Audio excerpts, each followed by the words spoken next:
오늘 인류가 직면한 문제가 많이 있습니다.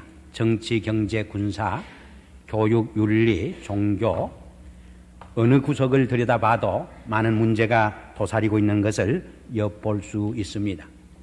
그러면서도 인류의 미래를 근본적으로 위협하는 문제가 무엇이냐 질문을 던진다고 하면은 저는 핵무기 위협이나 경제 공학 문제나 지진 문제나 인종차별의 문제가 아니라 현대인의 가정의 뒤흔들림, 가정의 부재, 가정의 위기라고 서슴지 않고 말씀을 드리고 싶습니다. 왜냐하면 우리 가정은 인류 사회의 기초가 되고 국가의 초석이 되기 때문입니다. 윌리엄 하킹은 가정이 없는 곳에 국가도 없다고 말했습니다.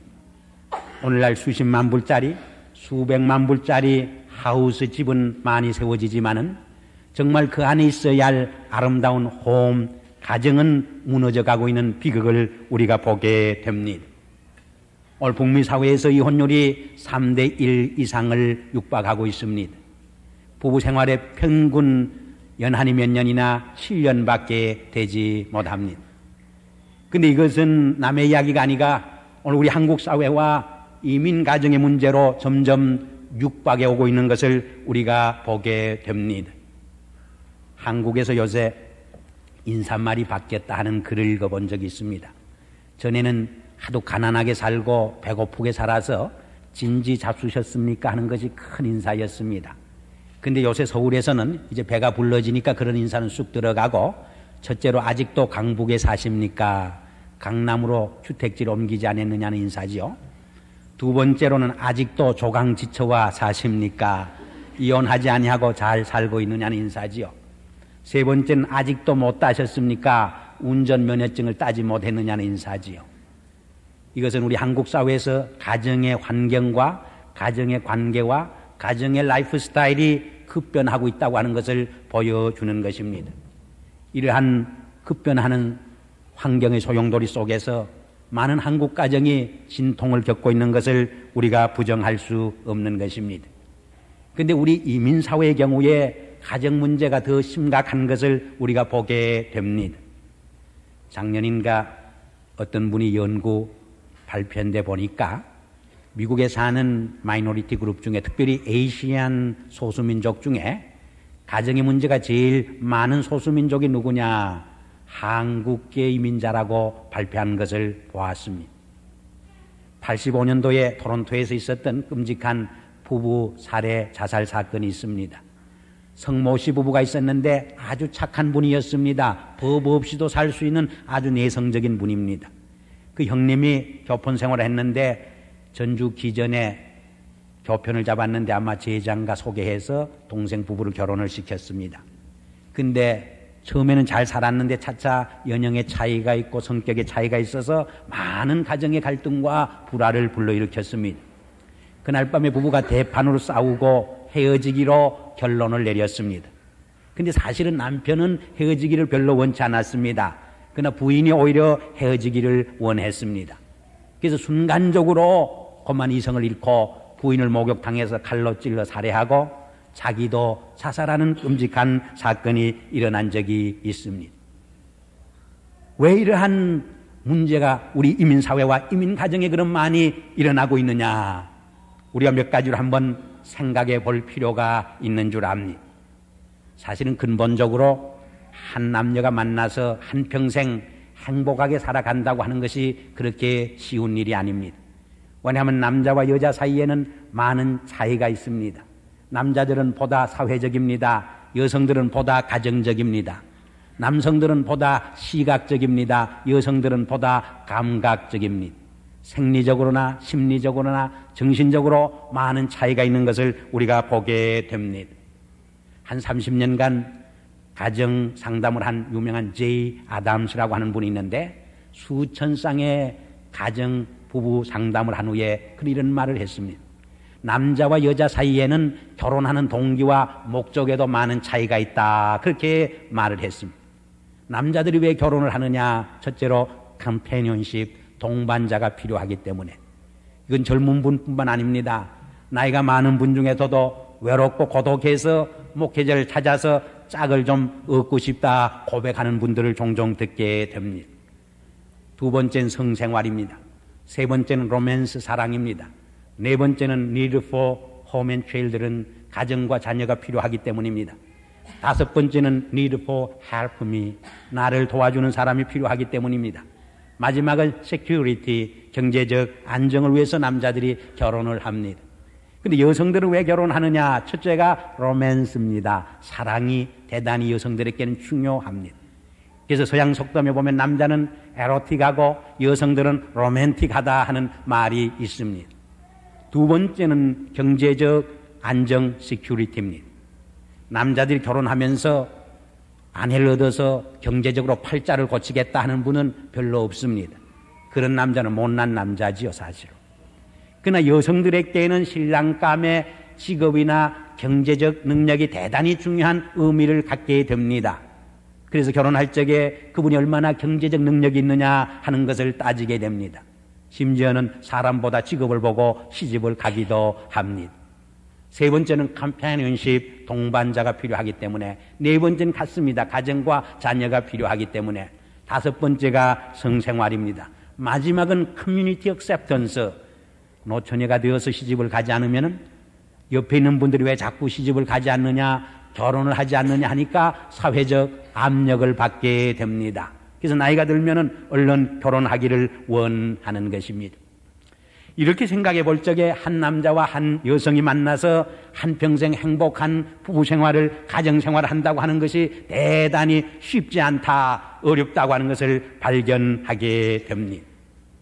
거기다가 우리 이민 가정을 가만히 살펴보면은 엎친 데 덮친 격으로 이민 생활에서 오는 많은 문제들이 우리의 가정 생활을, 부부 생활을 어렵게 만드는 것을 경험하게 됩니다. 그 첫째가 이민 생활에 적응하는 과정에서 생기는 여러 가지 문제가 우리 부부 생활을 어렵게 만듭니다. 쌀독에서 인심난다고 모든 것이 안정되고 순조로우면 사람이라는 것은 마음의 여유를 갖습니다. 그런데 새로운 문화권에 이민 와서 얼마나 이민 생활이 피곤하고 고달픕니까?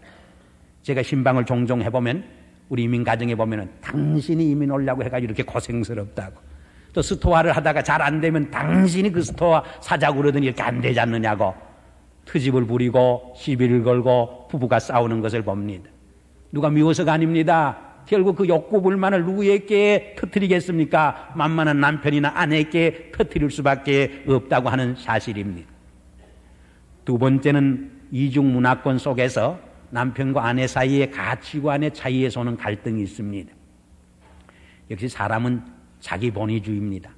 아전인수격으로 모든 것을 생각하고 행동하는 것이 우리 인간이기 때문입니다. 더 노골적으로 말하면 남편들은 한국식으로 가정생활을 하기를 원하고 아내들은 서양식으로 하기를 원하는 데서 많은 갈등이 오게 되는 것을 보게 됩니다. 특별히 부부 중에 한 사람이 먼저 왔거나 소포결혼을 한 경우에 그런 케이스가 많이 있습니다. 아마 소포결혼을 아실 줄 압니다.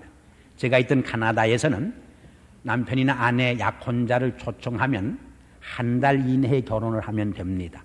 만일 한 달 이내에 결혼을 하지 않으면 쫓겨나야 합니다. 고향으로, 집으로 돌아가야 합니다. 이 소포결혼에 둘러싼 에피소드가 많습니다. A라고 하는 청년이 신부감을 초청을 했는데 사진만 보고 공항에서 만나보니까 조금 실망이 되었습니다. 그래서 결혼하지 않겠다고 뒤로 나자빠졌습니다. 그러니 야단났습니다. 고향에서는 시집 간다고 다 환송 예배까지 다 보고 빠이빠이 하고 왔는데 저를 찾아와서 뭐 신척도 없고 아는 분도 없는데 야단났다는 게요, 돌아갈 수가 없다는 거예요. 마침 저희 교회에 그때에 B라고 하는 청년이 있었는데 A 내가 안 하면 내가 하겠다 해서 A가 초청을 했는데 B와 결혼해서 얼마나 잘 사는지 모릅니다.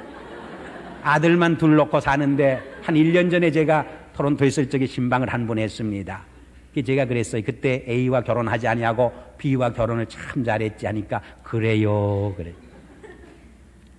제가 아는 목사님 중에 이 목사님이라고 하는 분이 있는데 여러분도 이름을 대면 알만한 분입니다.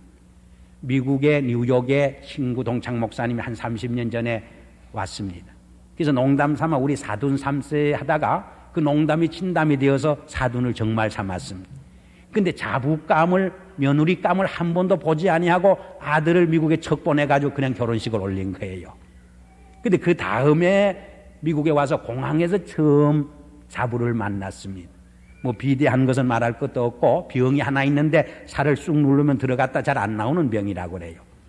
근데 아기를 놓지 못할 확률이 70%가 있어서 병원에 치료를 받는다. 그렇게 아들이 말하더래요. 그 이야기를 들으니까 어떻게 노여움이 생기는지 친구 목사님을 따졌습니다. 아니 솔직히 다 털어놓고 결혼을 시켜야지 왜 그렇게 속이고 결혼을 시켰느냐.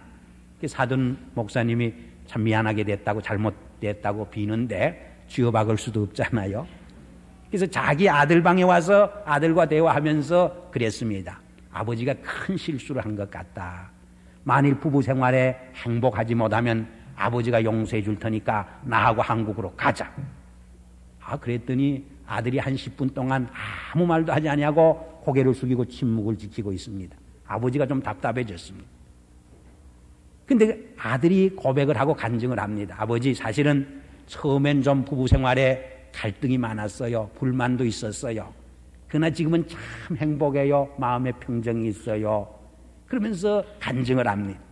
한 몇 달 전에 와이프 친구 결혼식이 있어서 따라갔는데 가서 보니까 신랑이 여기서 대학을 하고 대학원을 졸업하고 좋은 직장을 가진 건장한 미남인데 그 와이프의 친구는 다리를 조금 저는 신부입니다. 그래서 피로연 때 그 신랑에게 어떻게 하다가 저 신부를 만나느냐고 물어봤대요. 그랬더니 교회에서 처음에는 친구로 만났지만은 다리는 조금 절지만은 사귀어 보니까 인간미가 좋고 학벌도 좋고 가정도 좋고 신앙도 좋고 그래서 우리는 미래를 서로 약속하게 되었다. 그런 간증을 하더래. 그 이야기를 듣는 순간 자기 자신이 좀 부끄러워졌습니다. 결혼하고 다 서약을 했는데 조금 부인에게 병이 있다고 해서 불평을 하고 불만하고 갈등을 일으키면서 사는 자신이 좀 부끄러워졌다는 거예요. 그러면서 그 순간에 마음의 평정이 찾아왔다는 것입니다. 그리고 아버지를 향해서 이제 아내가 졸업을 하면은 이러이러한 꿈을 가지고 있습니다. 이러한 가정의 계획이 있습니다 하고 자랑을 합니다. 그 이야기를 들어보니까 아버지가 좀 민망하고 쑥스러워졌습니다. 그래서 사실 내가 화가 나서 그랬지 정말 가자고 한 건 아니다. 그러면서 제게 찾아와서 그런 이야기를 해요. 이것은 가정에 그저 부끄러운 이야기니까 다른 사람에게는 이야기하지 말라고 했는데 여러분도 다른 사람에게 이야기하시지 마시기를 바랍니다. 세 번째는 여성들의 경제적 능력도 가정에 도움을 주는 것이 사실이지만은 이민 가정의 부부의 관계를 어렵게 만드는 한 요소다. 그런 말을 합니다.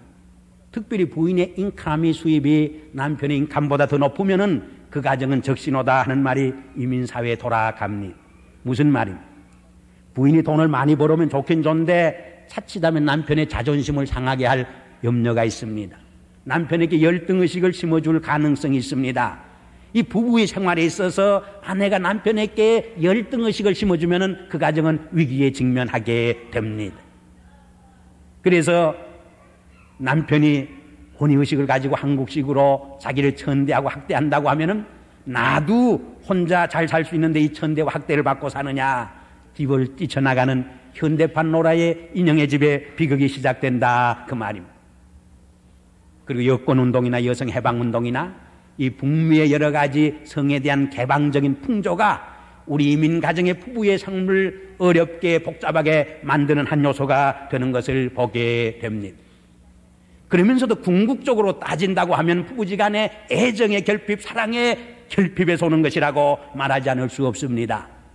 다른 말로 표현하면 기독교적인 가정관, 기독교적인 부부관이 확립되고 정립되지 못한 데서 많은 문제가 생기게 되는 것이라고 저는 믿습니다. 오늘 북미의 이혼율이 그렇게 심하지만은요, 정말 주님을 모시고 사는 믿음의 가정, 크리스찬 가정에는 한 100대 1의 이혼율밖에 없다고 합니다. 그것은 무엇을 의미하느냐? 하나님을 우리 가정의 주인으로 모시고 그의 말씀을 따라 순종하며 살 적에 우리 가정이 아무리 어려운 세대 속에서도 아름다운 믿음의 공동체, 사랑의 공동체, 소망의 공동체를 이룰 수 있다고 하는 것을 우리에게 보여주는 것입니다. 사도 바울은 오늘 본문 말씀에서 행복한 부부 생활의 비결을 둘이 한 몸이 되는 비밀 속에서 설명을 합니다. 남편이 아내를 그리스도가 교회를 사랑한 것처럼 사랑해주고 아내는 교회가 그리스도를 순종하듯이 순종하는 삶 속에서 아름답고 행복한 부부생활, 가정생활은 이루어지는 것이라고 설명을 해주고 있습니다. 저는 이것을 좀 더 구체적으로 표현을 해보려고 합니다. 이 부부생활의 가장 중요한 요소가 무엇이냐? 부부간의 대화의 기회와 시간을 많이 갖는 것이 중요합니다. 결국 사랑이 무엇입니까? 서로 만나서 이야기하고 쉬어하는 삶이 아니겠어요? 제가 이민가정의 부부들의 갈등 문제를 많이 상담을 해봤습니다. 80% 이상이 사실은 전혀 문제가 되지 아니하는 시시한 적은 사소한 문제인데 대화의 기회가 없어서 오해가 생기고 그 오해가 점점 확대되어서 산다 못 산다 이혼 소동을 벌이게 되는 것을 보게 됩니다. 그런데 부부지간의 대화가 잘 이루어지려고 하면은 두 가지를 우리가 기억을 해야 합니다. 첫째는 부부가 평등한 인격적 관계에 서야 합니다. 남편을 운전이나 해주는 운전수로 무시하면은 아내를 밥이나 해주는 식모로 취급을 하면은 진정한 의미에서 인격적인 사랑의 대화가 이루어질 수 없습니다. 두 번째로는 커뮤니케이션의 스킬을 우리가 개발해 갈 필요가 있습니다. 의사소통의 기술. 우리 서양 사람들은 비교적 이 말을 잘해요. 상대방의 마음의 감정에 상처를 주지 아니하고 논리적으로 정연하게 말하는 훈련이 잘 되어 있어요. 그런데 우리 한국 분들은 그 훈련이 좀 부족합니다. 특별히 남자와 여자 둘을 비교해보면 한국 남자들이 더 부족해요. 그래서 아내들이 이야기를 하면은 말로 안 되니까 주먹으로 해보려고 그러죠. 툭해서 다르고 탁해서 다르다고. 우리가 같은 말을 해도 좀 더 사랑 어린 말, 희망적인 언어, 서로 위로하고 격려하는 말을 쓴다고 하는 것은 얼마나 부부 생활에 중요한 요소가 되는지 알 수 없는 것입니다. 두 번째로는 우리가 민주주의 사회에 와서 살기 때문에 가정을 민주주의적으로 운영하는 것이 대단히 중요합니다. 물론 민주주의적 가정이라고 해서 남편의 리더십을 무시하라고 하는 말은 아닙니다. 그러나 많은 가정에 보면은 남편이나 아버지 혼자 계획하고 결정하고 실천하는 분만이 있습니다. 우리 영락교회는 그런 분이 한 분도 없는 줄 압니다만은 제가 캐나다에 있을 때 보면은 어떤 분들은 남편 혼자 계획하고 결정하고 다 실천합니다. 다 식구들 모아놓고 아무 날 아무 시에 이사 간다 스테이트먼트를 발표하듯이 합니다. 그러면 역시 문제가 많이 생깁니다. 비록 80 먹은 노부모라도 아버지 우리가 아무 곳에 가게를 살려고 하는데 어떻게 생각합니까? 어머니 어떻게 생각합니까? 부모님들이 반대하겠습니까? 나는 이 가정에 쓸모없는 노인인 줄 알았는데 꽤 쓸모있는 어른이로구나. 살맛이 나지요. 삶의 보람을 느끼게 되는 것입니다. 비록 5, 6살 난 어린아이라도 우리가 아무 곳에 이사를 하려고 하는데 내 생각은 어떠니 물어보면은 나는 이 가정이 있으나마나한 존재인 줄 알았는데 꽤 괜찮은 존재로구나. 소속감을 느끼게 되죠. 소속감을 느낄 적에 책임적인 인격자로 성장하게 됩니다. 그러나 있으나마나한 존재로 취급할 적에 있으나마나한 무책임한 인간으로 성장할 수밖에 없다고 하는 것을 우리가 기억을 하셔야 합니다. 세 번째로는 부부 생활에도 이 사랑의 표현이 대단히 중요합니다. 그것이 우리 부부 생활에 활력소를 집어넣어 줍니다. 그런데 저를 포함해서 우리 한국분은 그것이 잘 안 됩니다. 사랑은 풍성한데 사랑을 표현하는 기술이 대단히 미숙합니다. 왜? 한국 사람은 좋아도 안 좋은 척, 슬퍼도 안 슬픈 척 그렇게 살아온 것이 우리의 문화이기 때문입니다. 그래서 갑자기 또 사랑한다고 I love you 하면 이 사람이 미쳤나 오히려 거부 반응이 나옵니다. 저는 목사이기 때문에 공항에 자주 가보는데 이 서양 사람들은 애정의 표현이 사랑의 표현이 비교적 자연스럽습니다. 그런데 우리 한국 분들은 한 3년 만에 부부가 만나는데도 남의 장딱 쳐다보듯이 눈만 멀뚱멀뚱합니다. 한 5년 10년 만에 부모와 자식이 만나는데도 아주 목석처럼 뻣뻣합니다. 그동안 얼마나 수고했어요 하고 좀 포옹해주고 사랑의 표현을 하면 더 좋을 텐데 목사가 민망할 때가 있습니다. 한 7년 전에 캐나다 토론토에서 있었던 이야기인데 한 3개월 만에 캐네디안 젊은 부부가 만나는데 어떻게 반갑고 그리웠던지 힘껏 포옹을 해서 부인의 갈빗대가 하나 뚝 부러져요. 부인의 갈빗대에 금이 갈 정도로 애정의 표현을 해도 곤란하지만은 우리 이민 생활이 얼마나 고달픕니까? 얼마나 외롭습니까? 얼마나 피곤합니까? 서로 위로하고 사랑의 표현을 하며 산다고 하면은 하나님 아버지도 기뻐하실 것입니다. 사실 자기 아내를 내가 사랑해 주지 않으면 누가 사랑합니까? 남이 사랑하면 큰일 나지요. 자기 남편을 내가 사랑해 주지 않으면 누가 사랑합니까? 남이 사랑하면 가정에 파탄이 오지요. 이 여성들은 선물에 대해서 센시티브합니다. 선물의 값 때문이 아닙니다. 선물 속에 담겨진 남편의 사랑의 관심 때문입니다. 아내들은 남편이 자기를 사랑하는가 사랑하지 않는가 확인하고 싶어 합니다. 그것을 확인했을 적에 행복감에 도취되는 것이 여성들이라고 흔히 말합니다. 그런데 우리 한국 남편들 저를 포함해서 그것이 좀 부족해요. 집사람이 없으니까 우리 가정 이야기 하나 합시다. 제가 22년째 결혼 생활하는데 15주년 때예요. 돌아가다가 집으로 그날 조금 일찍 들어갔는데 마침 생각해 보니까 그날이 그날입니다. 그래서 제가 처음으로, 전 사실 여행하지만 별로 선물을 사가지고 다니는 버릇이 없습니다. 백화점에 가서 한 50불 화장품 사가지고 갔더니 어떻게 좋아하는지, 하루만 좋아하는 것이 아니라 일주일 내내 좋아해요. 그래서 크게 제가 깨달았어요. 50불이면 문제가 해결되는데 너무 무관했구나, 그런 생각을 해본 적이 있습니다. 오늘 본문 말씀에서 사도 바울은 남편들에게 아내를 사랑하라고 합니다. 또 부인들 향하여서는 남편을 복종하라고 합니다. 왜 사도 바울이 그렇게 말씀을 했을까? 저는 많이 기도하고 연구해 봤습니다. 남편들이 아내에게 잊어버리기 쉬운 것이 무엇이냐? 사랑이에요. 좋은 시절에는 그저 이쁘다고 사랑해 주다가도 한 10년 살다 보면은 그저 내 사람이 되었다고 무관해집니다. 사랑이 식습니다.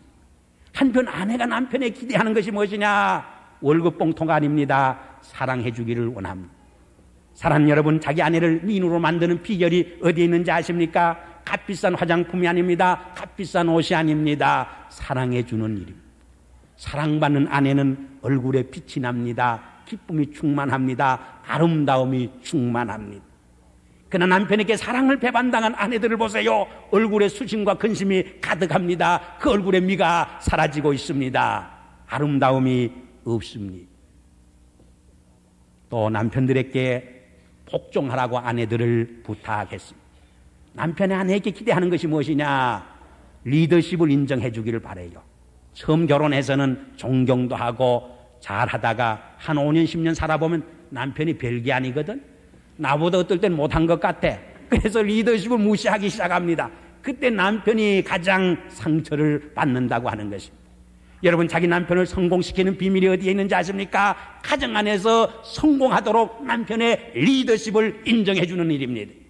가정 안에서 하나에서 10까지 당신은 하는 일이 왜 그래? 그 리더십을 꺾어 놓으면은 그 남편은 죽은 남편이 됩니다. 무능한 남편이 됩니다. 매사에 자신감을 잃어버리게 됩니다. 실패하게 됩니다. 그러나 가정 안에서 아내로부터, 가족으로부터 서포트를 받는 남편은 매사에 자신감이 있습니다. 성공적입니다. 제 말이 아니에요. 성서적인 말입니다. 그래서 남편에게 복종하라고 한 것. 매혹적인 아내라고 하는 글을 쓴 분이 있는데 거기 그런 말이 나와요. 저처럼 뚱뚱하면 건강해서 좋다고, 또 호리호리하면 날씬해서 좋다고 칭찬을 하면은 반드시 하루 한 가지 칭찬하면 성공하게 된다는 것입니다. 마지막으로 부부 애정에도 창조적인 아이디어를 개발해가는 것이 중요합니다. 행복한 가정생활이 하늘에서 저절로 뚝 떨어지는 선물이 아닙니다. 노력하고 애쓰고 창의적인 노력을 할 때 이루어지는 하나님의 축복의 선물인 것을 분명히 기억을 하셔야 합니다. 사도 바울은 나의 친족, 특별히 자기 가족을 돌보지 아니하면 하나님을 배반한 자요, 불신자보다 더 악한 자라고 말했어. 우리 먼저 우리의 가정 안에서 남편으로서, 아내로서, 부모로서, 자식으로서의 사명을 다하는 우리가 되시기를 주의 이름으로 기원합니다. 기도하시겠습니다. 아버지 하나님, 이 시간 우리에게 가정을 주신 것을 감사합니다. 먼저 우리는 우리의 가정 안에서 그리스도의 사랑과 믿음을 실천하고 승거하는 저희들이 되어지도록 은혜를 베풀어 주시옵소서. 예수 그리스도 이름으로 감사하며 기도하옵나이다. 아멘.